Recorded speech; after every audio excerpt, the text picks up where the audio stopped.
Okey kelas, sekarang kita akan pergi kepada menu kedua, iaitu chilled cucumber soup with dill, leek and shrimp. Okey, so sekarang ni kita ada bahan-bahan dia. Okey, so kita ada onion. Okey, onion ni saya gunakan half. Okey, lepas tu kita ada leek.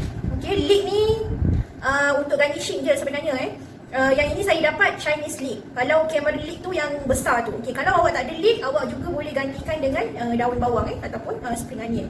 Okey, so kita ada celery. Okey, lepas tu kita ada cucumber. Cucumber samalah, saya akan gunakan timun jepun. Okey, ini tadi lebihan masa kita buat gazpacho tadi tu. Okey, kemudian kita ada a bunch of dill leaf Okey, dill ni awak tahu lah kan bentuk dill ni sebab saya dah beli lama, so dia jadi tak berapa fresh lah. Okey, kalau awak tak ada leek yang dill yang fresh, awak boleh gunakan juga dry dill Okey, tapi yang ini masih juga boleh guna, cuma rupa dia tak cantik lah sikit Okey, lepas tu kita ada lemon. Okey, lepas tu kita ada shrimp. Okey, shrimp ni awak gunakan dalam 30 gram Shrimp ni pun sebagai garnishing. Okey, the main ingredient is cucumber sebab ni adalah cucumber soup. Okey, yang shrimp. Okey, lepas tu kita ada cooking cream. Okey, sebenarnya dalam resepi gunakan heavy cream, tapi kita susah nak cari heavy cream, so saya gantikan dengan cooking cream. Okey, kalau tanya saya, cikgu kalau tak ada cooking cream saya boleh guna apa? Okey, kalau tak ada sangat awak boleh gunakan whipping cream. Kalau tak ada sangat juga boleh gunakan susu susu. Okey, lepas tu kita ada sour cream. Okey, lepas tu kita ada butter Kalau tak ada butter boleh juga gunakan margarine. Lepas tu okey, kita akan seasoning kita macam biasalah, salt and juga white pepper Okey, kita akan sediakan dulu shellfish stock. Okey, shellfish stock tu saya dah masak dekat atas dapur tu, nanti kita pergi tengok Okey, so nanti yang ini kita akan poachkan dia. Okey, poach saja ataupun kita akan blanchkan dia udang ni, dan kita akan potonglah belakang ni macam biasalah. Awak tahu kan kita kena buang dia punya urat tahi dia tu kat belakang tu. Okey, lepas tu kita akan potong dua. Yang ini sebagai garnishing dalam 30 gram lah. Yang udang saya ni saya sederhana dalam 3 ekor. Kalau besar mungkin 2 ekor. Kalau gabak lagi besar udang harimau tu yang awak guna, tiba-tiba ada bela pula udang harimau, bolehlah guna 1 ekor sahaja.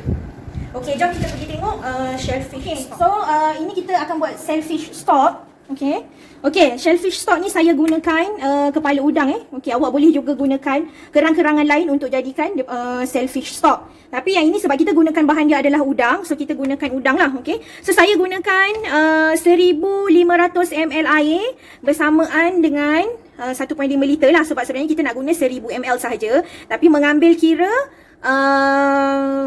proses memasak tu, so air tu akan kering kan, so saya lebihkan jadi 1.5 ml air. So kat sini selain daripada gunakan kulit udang, macam biasalah kita gunakan mirepoix, saya gunakan celery, onion dan juga leek saya tak gunakan carrot. Okey, sebab bahan-bahan kita dekat dalam sup ni tak ada carrot, so saya gunakan bahan yang sama juga yang kita gunakan dekat sup tadi. Okey, yang ini kita tunggu dia sampai dia mendidih. Okey, so nanti kita akan tapiskan stok ni. Okey, tadi saya dah masak ni, dah berasa asap ni, nanti tunggu dia mendidih, so saya akan matikan dan kita akan ambil lah dia punya stok tu untuk kita masak sup. Okey kelas, so kita berbalik semula kepada bahan-bahan tadi. Okey, untuk onion ni kita akan dicekan Okay. So maksudnya semua bahan-bahan untuk cucumber soup ni kita kena dicekan dia Okay, so kita dicekan dia.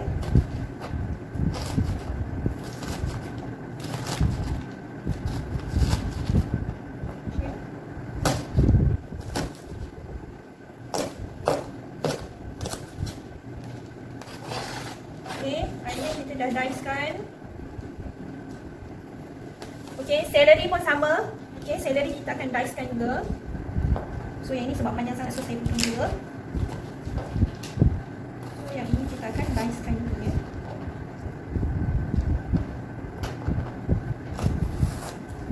Okey. Kita dice.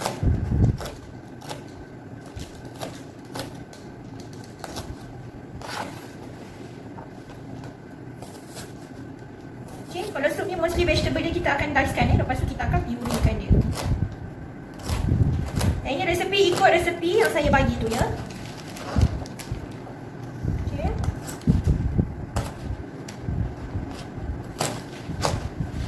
So dice celery. Okay, lepas tu untuk cucumber. Okay, cucumber macam biasalah kita akan peel, seeded and dice So kita akan pilihkan dia. Okay, so ini adalah bahan utama kita So bahan utama kita mestilah lagi banyak lah daripada bahan-bahan yang lain So yang ini awak boleh gunakan kalau dalam resepi 150 gram cucumber. Okay, peel, seeded and dice. Okay, so kalau timun yang besar sederhana tu awak boleh gunakan 1 biji So yang ini macam biasalah kita potong 2. Okay, so kita seededkan dia. So yang ni samalah sama macam saya buat tadi. So saya gunakan pisau untuk buang dia punya biji.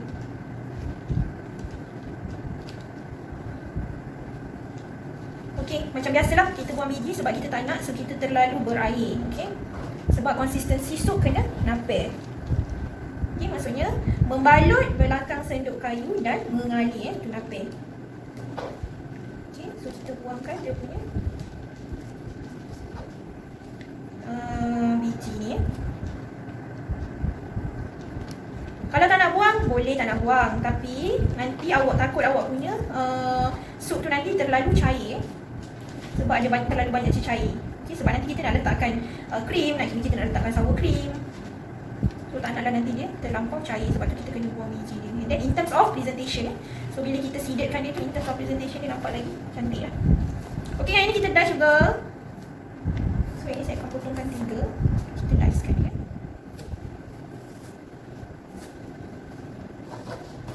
Okay, so yang ini pun kita dicekan juga.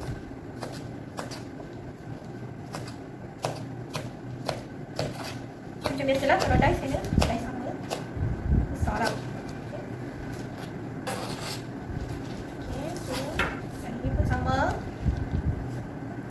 So disebabkan ni adalah chili cucumber soup. Okay, chili cucumber soup ni adalah French punya soup one of the French punya soup. Sebab selalu kalau hot soup kita biasa dengan French onion soup kan. Okay, so kalau cold soup kita ada cold chili cucumber soup Dia tak panggil cold, dia panggil chill.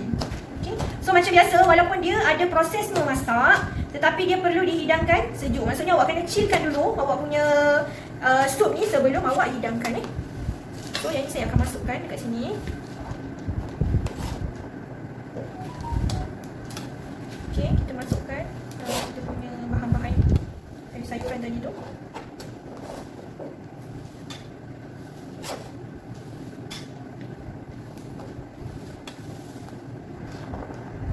Okey, ni kita punya celery. Okey, kalau awak tengok pun in terms of quantity, awak tengok kita punya timun tu lagi banyak cucumber kita punya portion dalam bahan tu lebih banyak berbanding dengan bahan yang lain. Okay.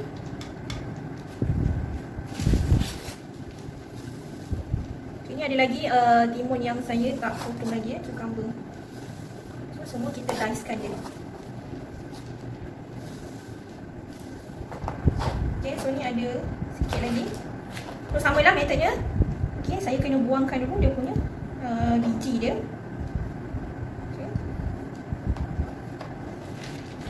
Supaya dia tidak berair. Okey. Pun sama, kita potongkan daya.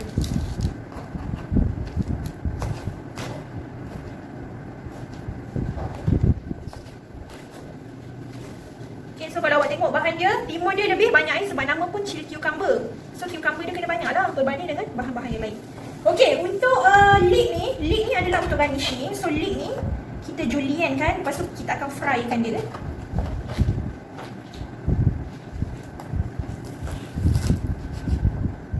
So yang ini adalah garnishing. So awak akan, kalau awak ambil Cameron leek, okey, awak akan ambil dia punya white and green part sahaja.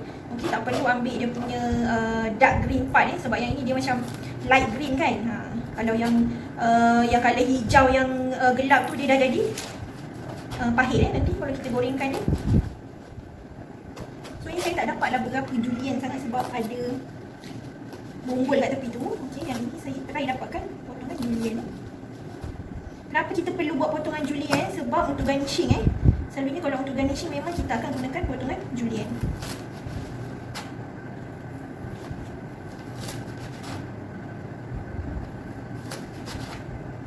Okey, so walaupun tak begitu fine tapi dapatlah juga potongan ni. So yang ini yang bonggol ni saya akan potongkan dia jadi tipis sikit supaya nanti bila kita goreng tak adalah dia tak masak tak garing. Sebab kita nak kena goreng sampai dia garing. And fry sahaja. Okay, so ni kita punya garnishing. Okay, so nanti kita akan masakkan kita punya bahan-bahan ni. So kita kena pergi ke dapur. So ni tadi kita punya stok. Okay, kita tengok ni kita punya stok ni dah mendidih. Okay, nampak tak? Okay, dah mendidih. Okay, so saya kecilkan api. Okay, saya kecilkan api. Okay, yang ini adalah kita punya udang tadi Kita punya udang tadi saya dah kupas kulit dia. Okay. So sekarang ni macam biasalah, awak kena buangkan dia punya belakang ni Okay, dia punya tahi di belakang ni. Kan, dia punya urat yang warna, nampak tak? Okay, ni awak tahu kan, belajar butchery kan. Okay, so kita buangkan dia punya urat ni. Okay, sebab nanti saya nak kita nak masukkan dekat dalam stok ni. Kita nak poachkan dia Okay, sebab stok kita pun dah mendidih tu. So saya akan buat sekali arung lah. Sebab ada 3 ekor je kan. So yang ni awak poachkan je macam biasa. Bila buat poaching kena buat, bila blanching kena buat refreshing jangan lupa. Kalau tak ada air sejuk, ais, awak boleh juga gunakan air yang mengalir, air sejuk yang mengalir room temperature pun tak ada masalah Okay, jangan lupa, tak kisahlah awak blanching vegetable ke, awak blanching pasta ke, bila buat blanching proses mesti ada proses refreshing Okay, jangan lupa yang tu. Okay, so yang ni saya dah buangkan dia punya urat tahi dia tu kan. Okay, lepas tu saya akan masukkan dekat ni, dekat saya punya sendok ni. Okay, sebab kita tak nak buat lama kan, blanching lama. So hanya sekejap sahaja sampai dia masak Mati pula api saya. Okay, so saya akan masukkan dekat dalam sini. Okay, kita blanchingkan sekejap je. Sebab saya tak ada strainer. Kalau ada strainer awak boleh gunakan strainer Okay, okay, kita nak blanching dia sahaja. Okay, sebab udang ni kita akan jadikan hiasan nanti untuk kita punya sup. Okay, so kita nak bagi dia masak lah, tapi tak naklah dia terlampau masak. Okay, saya akan biarkan sekejap.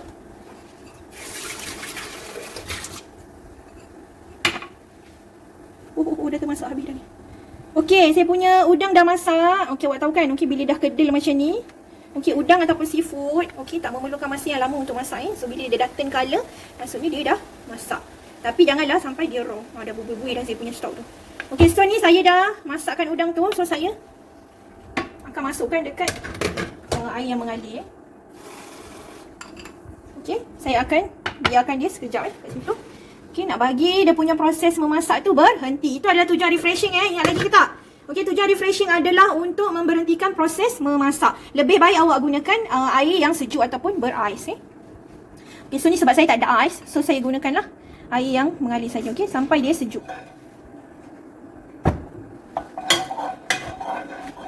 Okay kelas, so kita akan sautekan bahan-bahan untuk kita punya sup. Okay, so saya akan masukkan 1 tablespoon butter lebih kurang. Okay, saya akan besarkan sikit api.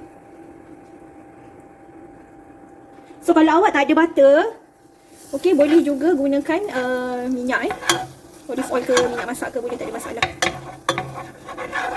Okay, so butter, kemudian kita akan masukkan kita punya onion dan juga celery. Okay, kita akan sautekan dia sampai translucent. Okay, translucent tu apa benda? Okay, translucent tu maksudnya sampai dia jernih lah, sampai dia masak Okay, ataupun ada juga resepi yang dia kata sweating in the butter. Okay, kenapa kita panggil sweating? Okay, sebab nampak tak? Okay, dia macam berpeluh-peluh kan? So kita panggil sweating lah, ataupun bahasa yang awak selalu tahu adalah saute. Okay, so kita akan sautekan dia sampailah dia translucent. Okay. Okay, bila masak guna butter ni awak kena berhati-hati kena selalu kacau. Okay, sebab butter ni tidak mempunyai tahap kepanasan yang tinggi. Kalau awak panas sangat nanti dia akan hangus Sebab tu kalau kita nak saute apa-apa, kita galakkan, awak letakkan sedikit minyak Okay, ni saya gunakan api yang kecil dia. Okay, kita saute dia sampai dia translucent nampak tak? Berbeza kan daripada yang masa mula-mula saya masukkan tadi. Okay, saute ni dalam 2 ke 3 minit macam tu lah. Okay, sentiasa kacaukan dia, ataupun kita boleh kata saute sampai dia naik bau. Okay, nampak dia dah translucent sikit tu. Okay, awak bolehlah masukkan awak punya cucumber. Okay, cucumber yang kita dah dice tadi. Okay, masukkan cucumber. Okay, cucumber ni sebab kita dah peel, dah seeded kan. Okay, so jadi dia senanglah masak. Sekejap dia masak Okay, awak dah kacau-kacaukan dia sikit. Lepas tu kita akan masukkan stock Okay, stock shellfish stock tadi tu. Saya dah ambil dia sebanyak 1000 ml. Okay. So, awak tengok dia dah sebati. Okay, sebab cucumber ni dia cepat masak. Okay, lepas tu kita akan masukkan stock Stock tadi saya dah sukat. So, kita masukkan stock. Okay, stock ni adalah sebanyak 1000 ml. Ataupun 1 liter daripada stok yang kita buat tadi. Okey, yang ini simmerkan dia, renehkan dia. Okey, bila masak sup ni kena sabar. Okey, yang ini awak kena renehkan dia. Okey, sebab apa kita kena renehkan bila masak sup? Sama juga macam awak buat stok kena buat reneh. Proses simmering ni akan keluarkan flavor dalam bahan-bahan yang awak gunakan tu. Sebab tu bila masak sup ataupun stok dalam western cookery, kena masa yang lama, api yang kecil. So yang ini awak kena renehkan selama 30 minit. Okay, so nanti after 30 minit, saya akan come back semula untuk buat proses yang seterusnya. Sementara kita nak tunggu sup kita tu masak 30 minit. Okay, so saya akan frykan dulu kita punya garnishing leek tu sampai dia garing. So kita akan panaskan pan. So saya letak minyak lebih sikit dah ni. Sebab kita nak goreng dia sampai dia garing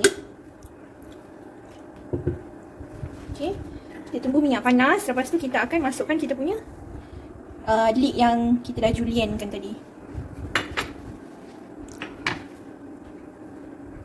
Okay, so macam mana nak tahu kita punya minyak dah panas? Okay, selalu saya bagi tahu awak kan masa dekat dalam kelas. Okay, kita letakkan kita punya sendok kayu dekat kuali ni. Okay, kalau awak nampak ada bubble-bubble tu, nampak tak bubble tu?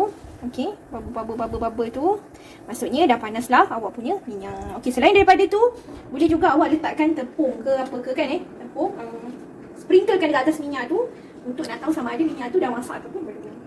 So kita akan masukkan kita punya leek tadi tu. Okay, kita masukkan leek ni semua. Okay, goreng sampai dia garing, fry until crisp. Okay, tapi janganlah hanguskan dia ya. Okay, so saya tak nak guna api yang terlalu besar. Okay, dia cepat garing pula. Ini macam ala-ala awak buat bawang goreng ni kan, nak jadikan garnishing. Okay, sebenarnya leek ni juga adalah sebahagian daripada keluarga berbawang. Okay, macam buat bawang goreng lah ni konon-kononnya. Okay, sebab kita nak jadikan dia sebagai garnishing sahaja. Okay, macam mana nak tahu dia dah masak? Okay, bila awak masukkan tadi dia berbunyi kuat kan. Okay, bunyi macam mana saya nak bunyikan apa saya tak tahu. Maksudnya sizzling apa sizzling bunyi sizzle yang kuat. Okay, so bila dia dah pelan, okay, dia dah senyap tu maksudnya dah masak dah awak punya leek ni.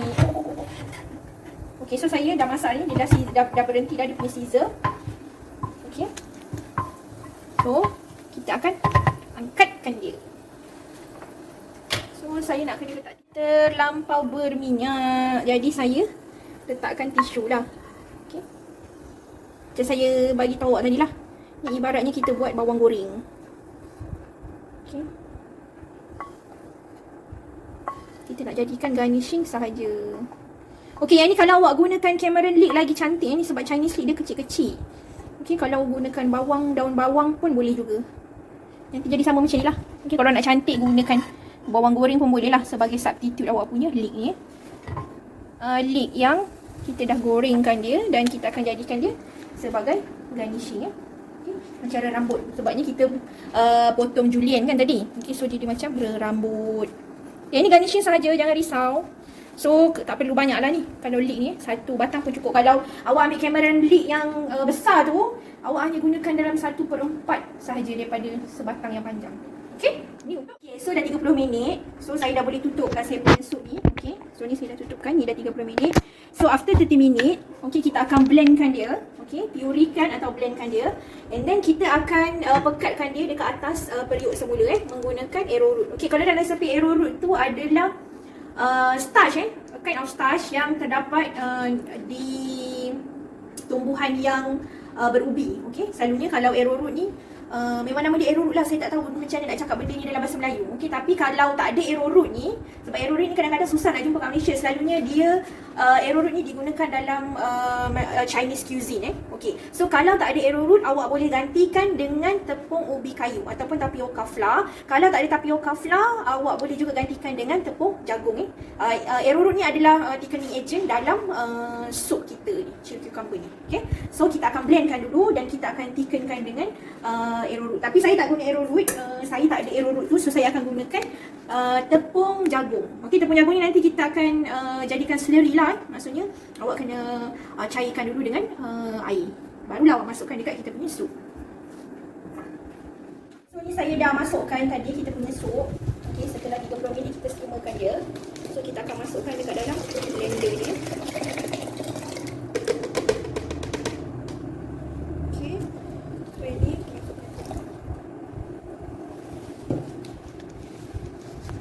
Okey, saya akan tapkan sikit. Kalau nanti kena rejakan delete tak tadi. Oh, okey, so kita akan blendkan dia. Cari tutup dia. Okey. So kita akan blendkan dia atau purekan dia. Okey, bismillahirrahmanirrahim. Lembut Okey, so kita tengok. Okey, so saya rasa macam dah lembut, tapi kita kena tapiskan juga nanti. Okey. Saya rasa dah lembut dah ni. Okey, kalau awak rasa macam ada partikel-partikel yang tak hancur, kita akan tapiskan dia. Okay, so ni kita dah blendkan dia, and then kita akan masukkan dia dalam gelas semula. Okay, saya akan tapiskan, jadi kita dah blend kan. Okay, so saya akan tapiskan dia sebelum kita panaskan semula. So kok lah ada partikel-partikel ni kan. Tengok, dia ada dia punya partikel-partikel tu. Kenapa kita siefkan dia ataupun tapiskan dia? Sebab kita nak dapatkan texture sup yang smooth. Sebab tu kita tapiskan dia, kita siefkan dia. Okay. So bila awak siefkan dia tu, awak akan dapat texture sup yang smooth lah. Okay. So kita tapiskan lagi. Okay, kalau awak ada strainer yang besar tu senang sikit lah. Okay, saya tak ada strainer yang besar tu, so kena dah bersabar. Okay, masukkan sikit-sikit. Okay.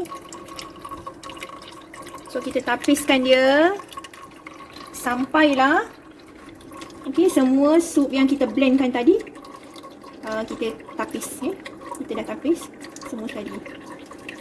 Kalau ada sieve besar, awak boleh gunakanlah sieve yang besar. Okey, jangan guna penapis santan ya. Kalau kat rumah tu cikgu saya nak buat lah. Lepas tu awak tapi guna penapis santan. Okey, tak boleh lah. Sebab penapis santan tu lubang dia besar-besar. Okey, gunakan strainer yang kecil macam ni ataupun pengayak tepung ke. Boleh lah sebab dia punya lubang penapis tu lebih kecil. Okey. So kita tuangkanlah sampai habis kita punya sup tadi. Okey. So kita strainkan dia. Okey, walaupun kita dah blend halus, okey, tapi ada juga partikel-partikel makanan yang tak terblend. So tujuan kita straining ni adalah untuk dapatkan tekstur sup yang smooth. Smooth and silky lah orang cakap, orang putih kata. Smooth and silky texture. Okey, walaupun sup ni kita masak, tapi awak kena sejukkan dulu sebelum dihidangkan. Okey, so ni kita akan panaskan. Okey. Dan kita akan pekatkan dia dengan arrowroot tadi tu ataupun saya gunakan tepung jagung. Kalau tak ada tepung jagung, boleh juga gunakan tepung ubi. Okey, so saya dah tapiskan, kita bukakan api. Api kecil sahaja. Okey, sebab yang ni function dia untuk awak masukkan ejen pemekat tu tadi.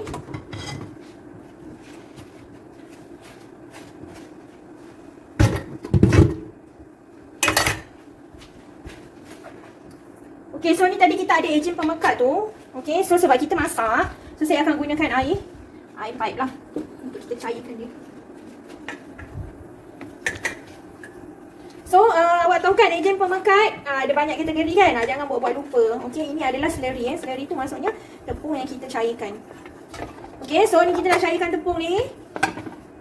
Okey, lepas tu awak masukkan sahaja ke dalam periuk ni. masukkan ejen pekat.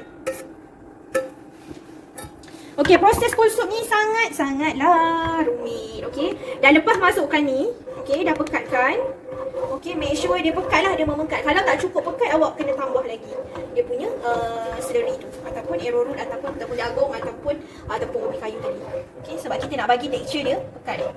Okey, dah pekat, awak kena simpan pula ataupun sejukkan sehingga suhu dia drop kepada 4 degree Celsius. Barulah boleh buat benda lain. Okay.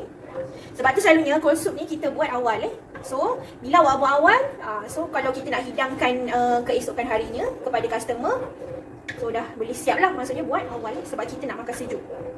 Dan proses dia ada banyak. Okay, nak kena simmer 30 minit, nak kena sejukkan sampai dia 4 degree Celsius. Okay, kenapa kena sejukkan 4 degree Celsius? Itu patah balik kepada food safety food temperature danger zone. Jangan buat lupa pula 2 minggu cuti dah lupa tak tahu food temperature danger zone berapa.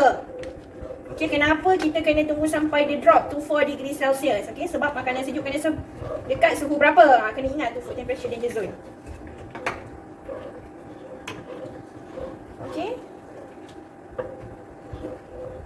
Kita tak akan dapat colour hijau yang cantik walaupun dia adalah chill cucumber soup. Okay. Kalau awak nak dapatkan colour hijau yang cantik, awak punya kulit timun tu, cucumber tu tak payah peel. So akan dapatlah colour hijau. Okay, sebab yang ni sebab kita dah peel semua dan dah masak. So awak tak akan dapatlah dia punya chill cucumber tu berwarna hijau. Dia akan warna kuning-kuning lembut macam tu lah. Okay. So nanti dia punya garnishing tu nanti je lah yang kita akan ada colour hijau cucumber tu Okay, so kita tunggu dia pekat dulu, and then bila dah pekat baru kita akan masukkan dekat dalam chiller. Okay, so tadi saya dah pekatkan dengan tepung jagung. So ini tekstur dia. Okay, jangan terlampau pekat sangat lah sebab nanti kita akan sejukkan dan kita akan campur dengan heavy cream dan juga sour cream So yang ini awak nampak kan tekstur dia tidaklah terlalu pekat dan tidaklah terlalu cair. Okay, dia belum betul-betul napik. Okay, kalau napik awak nampak dia memang betul-betul napik, dia melekat dekat belakang sejuk ni tapi dia tak adalah melekat sangat, tapi memang inilah teksturnya sebab kita tak nak nanti bila dah sejuk dia akan terlalu pekat So ini tekstur yang betul lah. Okay, so bila dah pekat ni kita sejukkan dia sampai 4 degree Celsius. Tapi awak tak boleh terus masuk dalam chiller. Okay, kena sejukkan dulu dekat room temperature. Kalau nak cepat, awak boleh gunakan water bath bawah tu letakkan ais, lepas tu letak air, lepas tu awak letakkan ni dekat atas dia supaya dia cepat sejuk. Okay, so sementara kita nak sejukkan dia ni, saya akan prepare untuk bahan kita yang ketiga iaitu cold carrot soup.